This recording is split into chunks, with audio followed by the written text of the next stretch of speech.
शब्द रचना के द्वितीय भाग की हम बात करते हैं। व्युत्पत्ति की दृष्टि से शब्दों का वर्गीकरण 4 भागों में किया जाता है। पहला तत्सम शब्द, दूसरा तद्भव शब्द और तीसरा देशज शब्द, चौथा विदेशज शब्द। कई विद्वानों ने संकर को भी शब्द का एक महत्वपूर्ण अंग स्वीकार किया है। पहले हम बात करेंगे तत्सम। तत् धन सम। तत् माने होता है उसके, अर्थात किसके? आदिजन्य कौन सी है? संस्कृत। सम माने समान।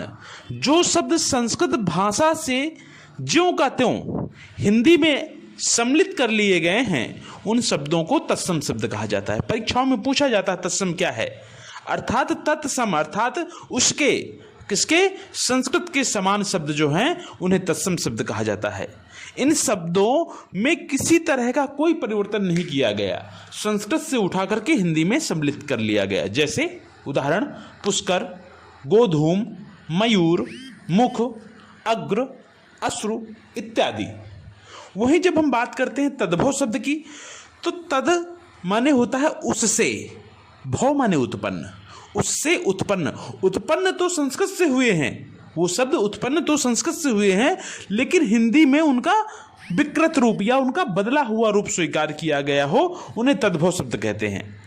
संस्कृत के ऐसे शब्द जो कुछ रूप परिवर्तन के साथ हिंदी में प्रचलित हैं वे शब्द तद्भव शब्द कहलाते हैं। अर्थात ऐसे शब्द जो मूलतः संस्कृत के हैं लेकिन हिंदी तक आते आते उनका रूप बदल गया है, ऐसे शब्द तद्भव शब्द कहलाते हैं।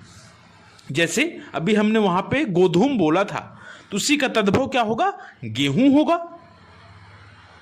मयूर बोला था तत्सम शब्द में, तो तद्भव शब्द मयूर का मोर होगा। आंख, अच्छी का आंख होगा तद्भव। मतलब यहां पर जो संस्कृत का विकृत रूप है उसे स्वीकार किया जाता है। जब हम बात करते हैं देशज शब्दों की, जिस शब्द की व्युत्पत्ति का पता ना चले उसे देशज शब्द कहते हैं।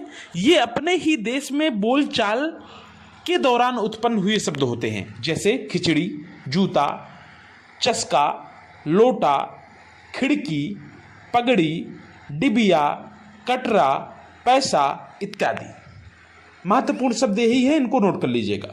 विदेशी शब्द, विदेशी भाषाओं से हिंदी भाषा में आए शब्दों को विदेशी शब्द कहते हैं। इनमें अरबी के भी शब्द हैं, फारसी के भी शब्द हैं, तुर्की के भी शब्द हैं, जापानी के भी शब्द हैं, अंग्रेजी, चीनी, डच, पुर्तगाली आदि विभिन्न भाषाओं से ऐसे शब्द हैं जो आकर के हिंदी में सम्मिलित हुई। जैसे अरबी के कुछ महत्वपूर्ण शब्द हैं अमीर, अजायब, कबीर, औरत, औलाद, औसत, आदमी, इस्तीफा, किताब, कुर्सी, किस्मत, तारीख, दवा, दौलत, दफ्तर, दुनिया, जहाज, वकील, हकीम, हैजा इत्यादि। और फारसी भाषा के महत्वपूर्ण शब्द हैं हिंदी, कबूतर, किशमिश, आतिशबाजी, आवारा, गुलाब, चश्मा, जिंदगी, पतंग, बीमार, सरकार, तमाशा, शादी इत्यादि। पुर्तगाली शब्द हैं महत्वपूर्ण जो परीक्षा में आप पूछे जाते हैं, बाल्टी, गमला, काजू इत्यादि। तुर्की शब्द जो विभिन्न परीक्षाओं में पूछे गए शब्द हैं, बहुत ही महत्वपूर्ण शब्द हैं, नोट कर लीजिएगा इनको। उर्दू, दरोगा, कैंची, तोप इत्यादि। जापानी शब्द एक है जो बहुत महत्वपूर्ण है, रिक्शा। उसके बाद चीनी शब्द जो महत्वपूर्ण है परीक्षा की दृष्टि से, चाय, लीची, पटाखा, तूफान। और संकर शब्द किसे कहते हैं? दो भाषाओं के शब्दों के मेल से बने शब्द को संकर शब्द कहते हैं। जैसे हमने कहा अजायब घर, अजायब जो है अरबी भाषा का शब्द है, घर हिंदी भाषा का शब्द है। जैसे कहा रेलगाड़ी, रेल माने क्या होता है? रेल जो है अंग्रेजी भाषा का शब्द है और गाड़ी हिंदी भाषा का शब्द है। मतलब दो भाषाओं के मिश्रित समूह या दो भाषाओं के मेल से बने शब्द को क्या कहते हैं? संकर शब्द कहते हैं। इसको हमेशा हमेशा याद रखिएगा, कोई भी परीक्षा में हूबहू पूछ लेता है दो भाषाओं के मेल को क्या कहते हैं? संकर शब्द कहते हैं। या पूछ लेगा संकर शब्द किसे कहते हैं? दो भाषाओं के मेल से बने शब्द को संकर शब्द कहा जाता है। जैसे टिकट घर, टिकट अंग्रेजी भाषा का शब्द है और घर हिंदी भाषा का शब्द है। धन्यवाद। इसी तरह पूरी तरीके से आप रिवाइज करते रहिए।